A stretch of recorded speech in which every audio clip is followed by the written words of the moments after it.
Hello everyone. सो आज की video में हम डिस्कस करेंगे क्वाड्रेटिक इक्वेशन के बारे में कि क्वाड्रेटिक इक्वेशन क्या है और क्वाड्रेटिक इक्वेशन कैसी होती है और इस इक्वेशन से किस किस टाइप के प्रॉब्लम्स आते हैं। इससे पहले हम डिस्कस कर चुके हैं ट्रिग्नोमेट्री के बारे में और ट्रिग्नोमेट्री से रिलेटेड बहुत कुछ प्रॉब्लम्स हमने सॉल्व किए हैं, ठीक है।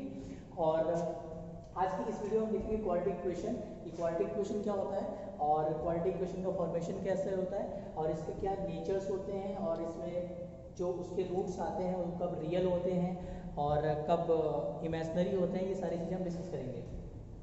तो सबसे पहले ये देखते हैं कि क्वाड्रेटिक इक्वेशन क्या है। तो क्वाड्रेटिक इक्वेशन पढ़ने से पहले थोड़ा बहुत हमें पॉलिनोमियल के बारे में पता होना चाहिए, ठीक है। क्योंकि अगर हमें पॉलिनोमियल के बारे में पता है, एक ऐसा अगर पॉलिनोमियल की बात करें हम, एक ऐसा पॉलिनोमियल जिसकी डिग्री क्या हो 2, ठीक है, यानी इसका पावर क्या हो 2, तो उसको हम उसके अगर इक्वल में हम 0 पुट कर दें तो उसे हम क्या बोलेंगे क्वाड्रेटिक इक्वेशन। मतलब ये कि एक ऐसा एक्सप्रेशन जो कुछ इस फॉर्म में लिखा हो, ax square plus bx plus c equals to 0, यानी एक ऐसा एक्सप्रेशन जो इस फॉर्म में लिखा है, ठीक है, तो उसे हम क्या बोलेंगे क्वाड्रेटिक इक्वेशन। बट एक कंडीशन होती है यहाँ पर, कंडीशन ये है कि कभी भी a की जो वैल्यू है ये 0 के इक्वल नहीं होना चाहिए, ठीक है। यानी तो हम ये बोल सकते हैं कि an expression which is in the form of ax square plus bx plus c equals to 0 is known as quadratic equation, ठीक है। सो हमने लिखा है कि an equation which is in the form of ax square plus bx plus c equals to 0 where a not equal to 0 is known as quadratic equation, ठीक है। हमें यहाँ पर बस इतना ध्यान रखना है कि जो क्वाड्रेटिक इक्वेशन है इस फॉर्म में जो लिखी होगी ax square plus bx plus c के फॉर्म में, ठीक है, इक्वल्स टू 0, तो उसमें भी ये ध्यान देना कि जो a है ये a की जो वैल्यू है ये कभी भी 0 नहीं होनी चाहिए, ठीक है। ये a b और c है क्या, ये कांस्टेंट है, ठीक है। यहाँ पर कोई भी कांस्टेंट आ सकता है, 1 2 3 4 इस तरह की कोई भी कांस्टेंट आएंगे, ठीक है। तो लेकिन कभी भी a की वैल्यू जो है ये 0 के बराबर नहीं होनी चाहिए, ठीक है। और अगर हम इसमें से अगर x की वैल्यू फाइंड करनी है तो इसके हमें रूट्स को फाइंड करना है। तो रूट्स को फाइंड करने के दो तरीके होते हैं। पहला तो ये कि अगर वो फैक्टरेबल है, ठीक है, यानी अगर उसको हम फैक्टराइज कर सकते हैं तो उसको हम फैक्टर मेथड से सॉल्व कर लेंगे। और अगर उसे हम फैक्टर नहीं कर पाते हैं, क्योंकि कुछ क्वाड्रेटिक इक्वेशन ऐसी होती हैं जिन्हें हम फैक्टर डायरेक्टली नहीं कर सकते हैं, तो उन इक्वेशंस को सॉल्व करने के लिए हम इस फॉर्मूले का यूज करते हैं। और इस फॉर्मूले के बारे में आप सभी को पता होगा, इसका नाम है श्रीधराचार्य फॉर्मूला, ठीक है। सो इस फॉर्मूले का यूज हम कब करेंगे, जब जो भी क्वाड्रेटिक इक्वेशन हमें मिलेगी उसका अगर डायरेक्ट फैक्टर नहीं हो पा रहा है, डायरेक्ट फैक्टर उसका अगर हम नहीं कर पा रहे हैं, तो उस कंडीशन में हम श्रीधराचार्य फॉर्मूला का यूज करेंगे और उस इक्वेशन की रूट्स को फाइंड करेंगे, ठीक है। उसके बाद नेक्स्ट पॉइंट है the expression b equals to b square minus 4ac is called discriminant of quadratic equation, ठीक है। यानी कि अगर हमें डिस्क्रिमिनेंट फाइंड करना है किसी भी क्वाड्रेटिक इक्वेशन का, तो उसके लिए हमारे पास फॉर्मूला है d equals to b square minus 4ac, ठीक है। जहाँ पर ये a b c की जो वैल्यू है ये हम क्वाड्रेटिक इक्वेशन से फाइंड करेंगे। उसको फाइंड करने के बाद यहाँ पर हम पुट करेंगे और किसी भी क्वाड्रेटिक इक्वेशन का अगर हमें डिस्क्रिमिनेंट फाइंड करना है तो उसके लिए हम इस फॉर्मूले का यूज करेंगे, ठीक है। तो ये क्या है, ये फॉर्मूला किसका है, ये डिस्क्रिमिनेंट का फॉर्मूला है। डिस्क्रिमिनेंट को हम हिंदी में कहते हैं विविधकर, ठीक है। तो डिस्क्रिमिनेंट फाइंड जब भी हमें डिस्क्रिमिनेंट फाइंड करना पड़ेगा क्वाड्रेटिक इक्वेशन का जब भी, तो हम क्या करेंगे, उस कंडीशन में हम इस फॉर्मूले को यूज करेंगे, ठीक है। क्या होगा formula, d equals to b square minus 4ac, ठीक है। So the expression d equals to b square minus 4ac is called discriminant of quadratic equation, ठीक है। इसके बाद नेक्स्ट पॉइंट की बात करें तो नेक्स्ट पॉइंट है कि if alpha and beta are the roots of quadratic equation. मतलब ये है कि ये क्या है, ये क्वाड्रेटिक इक्वेशन है, यानी कि इसके जो रूट्स यानी इसकी जो पावर अगर हम देखें मैक्सिमम पावर तो क्या है इसमें 2 है, यानी जब इसको हम सॉल्व करेंगे तो इसके रूट्स कितने आएंगे, 2 रूट्स आएंगे। तो जो 2 रूट्स आएंगे वो हर इक्वेशन के लिए अलग अलग होंगे। तो अगर हम एक स्टैंडर्ड मान लें कि एक रूट उसका अल्फा है और दूसरा रूट इसका बीटा है, तो उस कंडीशन में अगर हमें रूट्स का सम फाइंड करना है या फिर हमें रूट्स का प्रोडक्ट फाइंड करना है, तो उस कंडीशन में जो भी क्वाड्रेटिक इक्वेशन है उसका हम सम और उसका प्रोडक्ट कैसे फाइंड करेंगे, उसके रूट्स का, ये सीखेंगे यहाँ पर, ठीक है। तो उसके लिए कुछ बेसिक फॉर्मूले हैं, ये इंपॉर्टेंट है काफ़ी। जो क्वाड्रेटिक इक्वेशन बिना इन फॉर्मूलों के, बिना इन पॉइंट्स के हम क्वाड्रेटिक इक्वेशन के बारे में नहीं जान सकते हैं, ठीक है। तो सबसे पहले हम इसके इन सब के बारे में डिस्कस कर लेते हैं, उसके बाद इस पर बेस्ड हम प्रॉब्लम को करेंगे, ठीक है। तो नेक्स्ट पॉइंट क्या है कि if alpha and beta are the roots of the quadratic equation, यानी कि कोई द्विघात समीकरण है, ठीक है, क्वाड्रेटिक इक्वेशन यानी द्विघात समीकरण। तो अगर कोई द्विघात समीकरण है और उस द्विघात समीकरण के 2 मूल हैं यानी 2 रूट्स हैं, एक अल्फा है और एक बीटा है, तो उस कंडीशन में अगर हमें उन रूट्स का सम फाइंड करना है, तो उन रूट्स का सम हम कैसे फाइंड करेंगे, अल्फा प्लस बीटा, क्योंकि रूट्स हमारे पास क्या है, अल्फा है और बीटा है। तो इन दोनों का अगर हम सम फाइंड करें, ये दो जो रूट्स दिए हुए हैं, जो हमने माना है कि अल्फा और बीटा, तो इनका अगर हम सम फाइंड करते हैं तो सम क्या होगा, अल्फा प्लस बीटा। लेकिन ये अल्फा प्लस बीटा होगा किसके इक्वल में, माइनस बी अपॉन ए के इक्वल में, ठीक है। क्या होगा, माइनस बी अपॉन ए, यानी sum of roots of quadratic equation whose roots are alpha and beta equals to minus B upon A. And also product of roots, products of root यानी कि जो roots given है alpha और beta, इनका products, ठीक है, यानी तो इनके प्रोडक्ट को अगर हमें फाइंड करना होगा तो क्या होगा, सी अपॉन ए, ठीक है। तो अब ये बी अपॉन ए और ये सी अपॉन ए, इनकी वैल्यू कहाँ से फाइंड करेंगे, जो भी क्वाड्रेटिक इक्वेशन हमें गिवन होगी उसकी हेल्प से हम बी और सी को फाइंड करेंगे, ठीक है। फॉर एग्जांपल अगर हम बात करें कि हमें एक इक्वेशन गिवन है, यहाँ पर एग्जांपल ले लेते हैं यहाँ पर।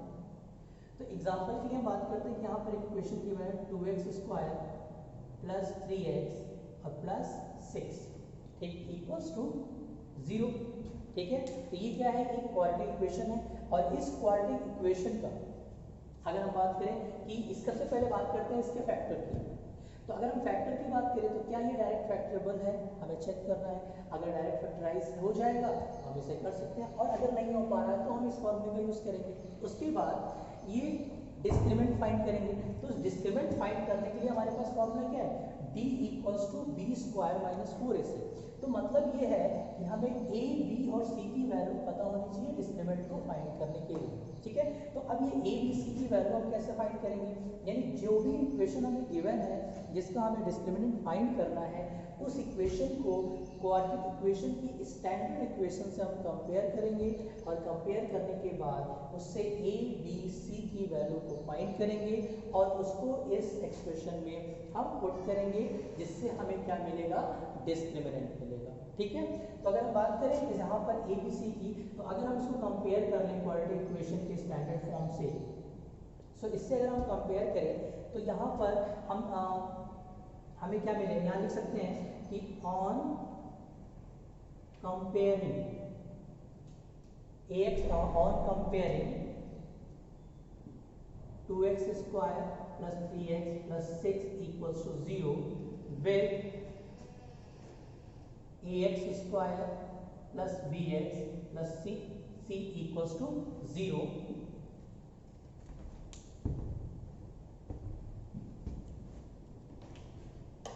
we get,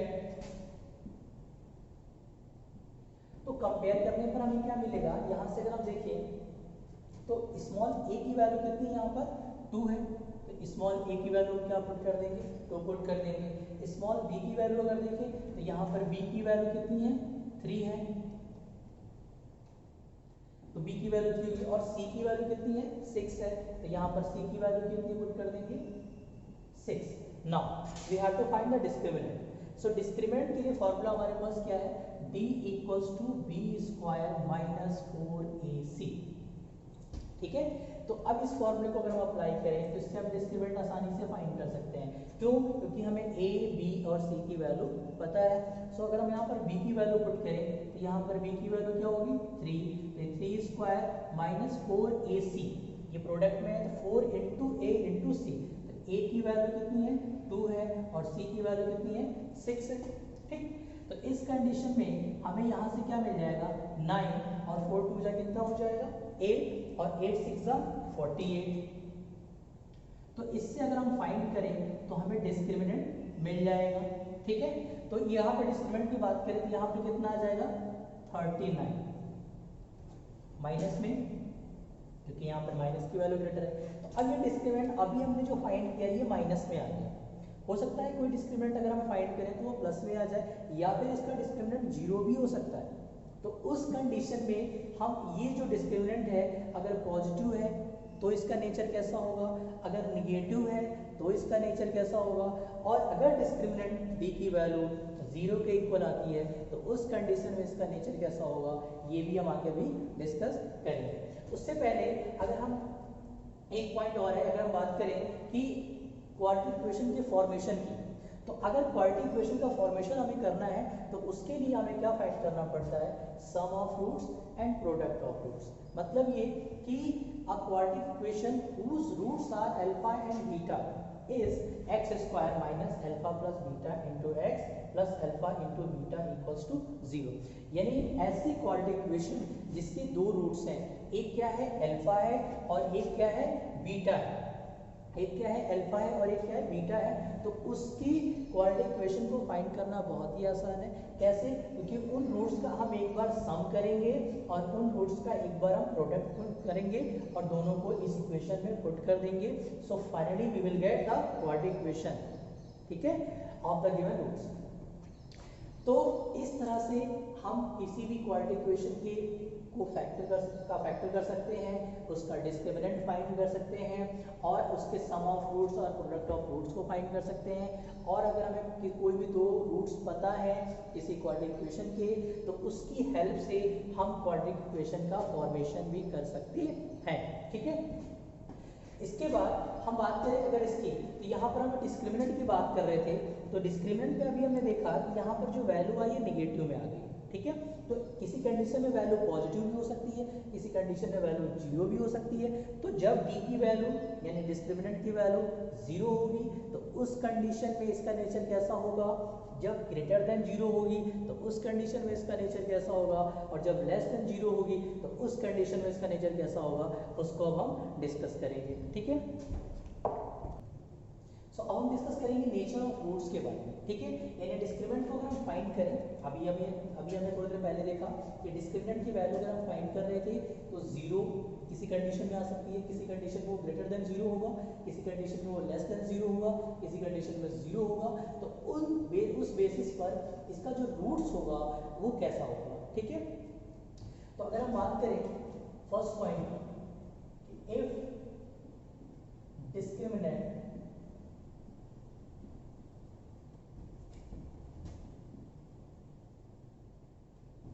is 0, that is d equals to 0। यानी डिस्क्रिमिनेंट अगर 0 हो गया तो उस कंडीशन में जो रूट्स होंगे उनका नेचर कैसा होगा, then the roots are equal। तो अगर डिस्क्रिमिनेंट क्या होता है 0 हो जाता है तो उस कंडीशन में रूट्स क्या होंगे, इक्वल होंगे। दूसरा नेक्स्ट अगर बात करें, if discriminant is greater than 0, if discriminant is greater than 0, then roots are real। so इस कंडीशन में रूट्स क्या होंगे, रियल होंगे। यानी डिस्क्रिमिनेंट d की वैल्यू अगर ग्रेटर देन 0 आती है, यहां पर हम लिख देते हैं कि अगर डिस्क्रिमिनेंट दैट इज d क्या हो, ग्रेटर देन 0। तो d की वैल्यू अगर ग्रेटर देन 0 होगी तो उस कंडीशन में जो रूट्स होंगे वो क्या होंगे, रियल होंगे। ठीक है, next last point, if discriminant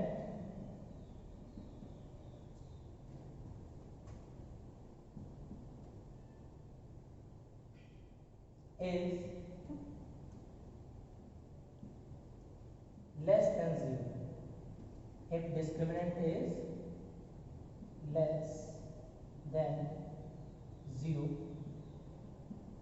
that is d less than 0, then roots are imaginary, ठीक है। तो अगर हम तीनों कंडीशन में बात करें कि अगर जो डिस्क्रिमिनेंट हमारा d जो है वो 0 है तो उस कंडीशन में रूट्स हमारे क्या होंगे, इक्वल होंगे, ठीक है। और अगर हम बात करें डिस्क्रिमिनेंट d की तो अगर वो ग्रेटर देन 0 है तो उस कंडीशन में वो क्या होगा, रियल होगा, ठीक है। और अगर हम बात करें डिस्क्रिमिनेंट d की कि अगर वो लेस देन 0 है तो उस कंडीशन में जो रूट्स हैं वो क्या होंगे, इमेजिनरी होंगे, ठीक है। तो पहले कंडीशन की अगर हम बात करें तो डिस्क्रिमिनेंट की वैल्यू अगर हम फाइंड करते हैं और अगर वैल्यू हमें वो 0 मिलती है तो उस कंडीशन में रूट्स कहेंगे कि ये इक्वल होंगे, ठीक है। यानी जो भी रूट्स अल्फा और बीटा हैं वो दोनों आपस में क्या होंगे, इक्वल होंगे। सेकंड कंडीशन में if discriminant d greater than 0, ठीक है। अगर डिस्क्रिमिनेंट जो है वो क्या है, ग्रेटर देन 0 है, यानी d की वैल्यू क्या है, 0 से ग्रेटर है, 0 से बड़ी है, तो उस कंडीशन में जो रूट्स होंगे वो क्या होंगे, रियल होंगे। रियल होने का मतलब ये है कि जो भी रूट्स होंगे हमारे वो क्या होंगे, अल्फा बीटा जो भी हमारे रूट्स होंगे, ABC जो भी रूट्स होंगे वो क्या होंगे, एक रियल नंबर को बिलोंग करेंगे, ठीक है। और रियल नंबर क्या होते हैं, माइनस अल्फा, माइनस इनफाइनाइट से प्लस इनफाइनाइट के बीच के जितने भी नंबर्स होते हैं उन्हें क्या बोलते हैं, रियल नंबर्स बोलते हैं, ठीक है। सो नेक्स्ट कंडीशन की बात करें कि if discriminant is less than 0, अगर डिस्क्रिमिनेंट d की वैल्यू 0 से लेस आती है, 0 से क्या आती है, कम आती है, देन उस कंडीशन में जो रूट्स होंगे वो क्या होंगे, इमेजिनरी होंगे, ठीक है। तो ये तीन कंडीशन होते हैं जो नेचर ऑफ रूट्स को बताते हैं, ठीक है।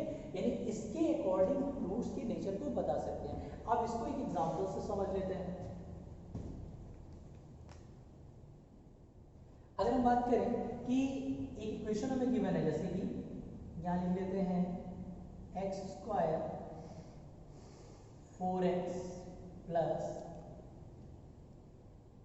9 इक्वल्स टू 0, ठीक है। तो ये क्वाड्रेटिक इक्वेशन गिवन है और इस क्वाड्रेटिक इक्वेशन का इसको सही से लिख लेते हैं। तो इस क्वाड्रेटिक इक्वेशन का अगर हम डिस्क्रिमिनेंट फाइंड करें, ठीक है, तो अगर हम डिस्क्रिमिनेंट फाइंड करें और अगर हमें ये तीनों कंडीशन पता है तो इसके नेचर को हम आसानी से बता सकते हैं, ठीक है। कैसे कि अगर हमने डिस्क्रिमिनेंट को फाइंड किया, अगर वो 0 आ गया दैट मींस वो रूट्स क्या होंगे, इक्वल होंगे। अगर ग्रेटर देन 0 आ गया तो वो क्या होंगे, रियल होंगे। और अगर लेस देन 0 हो गया तो क्या होंगे, इमेजिनरी होंगे, ठीक। तो अब इसको चेक करते हैं कि रूट्स कैसे होंगे इसके। तो अगर हम डिस्क्रिमिनेंट d की बात करें तो d इक्वल्स टू क्या होता है, b² माइनस 4ac। तो हमें a b c की वैल्यू अगेन चाहिए, तो इसको स्टैंडर्ड इक्वेशन से क्या करेंगे, कंपेयर करेंगे। नीचे क्वाड्रेटिक इक्वेशन की जो स्टैंडर्ड इक्वेशन है उससे कंपेयर करेंगे और कंपेयर करने के बाद जो हमें वैल्यू मिलेगी वो a की वैल्यू क्या होगी, 1 होगी, b की यहाँ से वैल्यू क्या होगी, and the value of c is 8, ठीक है। तो ये तीनों वैल्यू हमें a b c की मिल गई है। अब हमें क्या करना है, इस फॉर्मूले में पुट करना है और उसके बाद चेक करना है कि इसका नेचर कैसा होगा।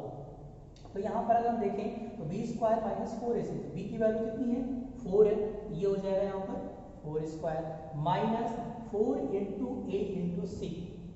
तो a की वैल्यू कितनी है, 1 है और c की वैल्यू कितनी है, 8। सो इस कंडीशन में अगर हम इसको देखें तो ये कितना हो जाएगा, यहाँ पर d इक्वल्स टू ये हो जाएगा 4 का स्क्वायर 16 हो जाएगा और 4 8 जा 32, ये कितना आएगा 32।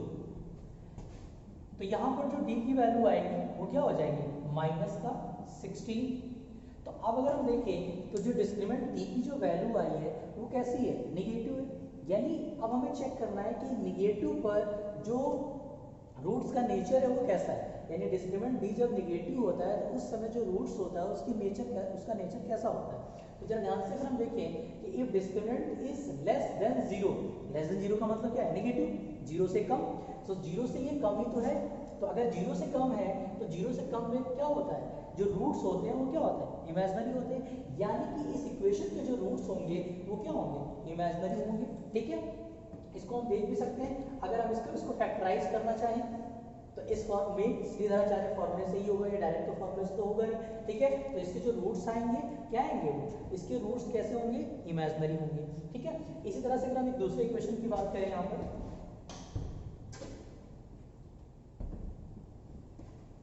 नेक्स्ट अगर बात करें, एक नेक्स्ट एग्जांपल की ध्यान देते हैं, 3x² plus 2x plus 1 equals to 0। तो ये एक क्वाड्रेटिक इक्वेशन है और हमें यहाँ पर चेक करना है कि इसके जो रूट्स हैं वो उनका नेचर कैसा है। ठीक है, तो यहाँ पर अगर हम फिर से डिस्क्रिमिनेंट डिफाइन करना होगा, और डी के लिए फॉर्मूला क्या होता है, b² माइनस 4ac। तो अगेन abc की वैल्यू चाहिए, तो इसको हम क्वाड्रेटिक इक्वेशन के स्टैंडर्ड फॉर्म से कंपेयर करेंगे। तो यहाँ से हमें a की जो वैल्यू मिलेगी वो कितनी मिलेगी, 3, और b की value 2 and the value of c is 1। ठीक है, तो इस तरह से हमें abc की वैल्यू मिल गई। अब हमें क्या करना है, इन वैल्यूज को यहाँ पर पुट करना है और उसका नेचर चेक करना है। ठीक है, तो b की वैल्यू अगर हम यहाँ पर देखें तो कितनी है, 2 माइनस 4ac। ठीक है, तो 4ac यानी यहाँ पर देखिएगा ध्यान से, तो a की वैल्यू कितनी है यहाँ पर 3 है और c की वैल्यू कितनी है 1 है। ठीक है, इसको थोड़ा सा हम चेंज करते हैं, यहाँ पर लिख लेते हैं 6। ठीक है, तो यहाँ पर भी कितना आ जाएगा, ये कितना हो जाएगा 6 और ये भी कितना हो जाएगा 6। तो अब अगर हम देखें तो ये क्या हो जाएगा 36 माइनस 4 3 12।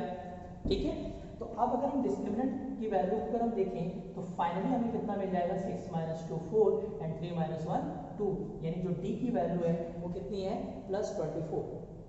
तो अब अगर हम देख पा रहे हैं तो d की जो वैल्यू है वो क्या है, ग्रेटर देन 0 है, 0 से बड़े है यानी पॉजिटिव है। तो इस कंडीशन में जो इसके रूट्स होंगे उस रूट्स का नेचर कैसा होगा, यानी वो रूट्स कैसे होंगे आपस में, या इक्वल होंगे, रियल होंगे या इमेजिनरी होंगे, ये हम चेक करते हैं यहाँ पर। तो अगर भी हमने देखा कि discriminant d greater than 0, that is अगर हम इसको यहाँ लिख सकते हैं कि इफ डिस्क्रिमिनेंट d इज 0,